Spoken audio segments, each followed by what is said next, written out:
Hello and welcome to my Anna's Hummingbird colored pencil tutorial. My name is Rhonda Gardner and I have been a colored pencil artist for about the last 6 or 7 years, and I've been teaching a basic beginning colored pencil class through the Cloud9 Art Studio in Bothell, Washington for the last 2 years. On this particular tutorial, I will walk you through all of the steps involved in coloring this beautiful male Anna's Hummingbird. And it will include everything from how to transfer the image to a few basic colored pencil techniques, including use of pressure, different kinds of strokes, how to choose colors, how to layer, how to blend colors. This photo reference is from the Pixabay website, which is a royalty-free website. You should have access to a list of all the materials used throughout this tutorial when you registered for this class. I will be using Prismacolor colored pencils, which is the least expensive professional grade colored pencil available right now.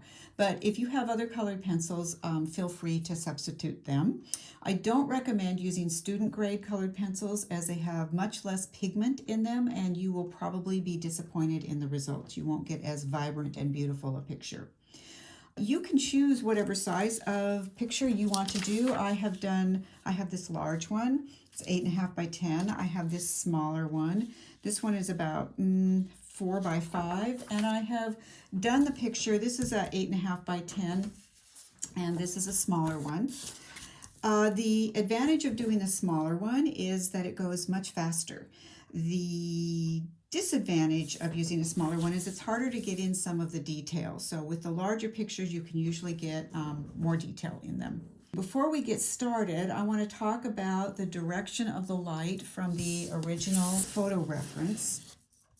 So on this picture, the light appears to me to be coming down from the top down, which accounts for the white on the top of the beak, the white in the eye, the reflection in the eye, the really bright colors on the back of it, and it also explains some of the shadow throughout the picture, such as these dark areas that are in shadow, the shadow below the beak and on the throat. These the throat reds are in, a lot of them are in shadow, and there's part of the bottom part of the branch is in shadow and lit up much brighter on the top of the branch.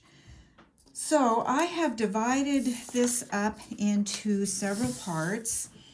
And when we actually get to the bird, after we've transferred it and used a little bit of ink on it, we will start with the eye and the beak, and we will move to the crown, the back of the head, the throat, the back feathers, the brown under feathers, the belly, the white part in the feet, and then finally the branch. I've filmed the entire process. It's a total, it is in its present form, it's about 4.5 hours long.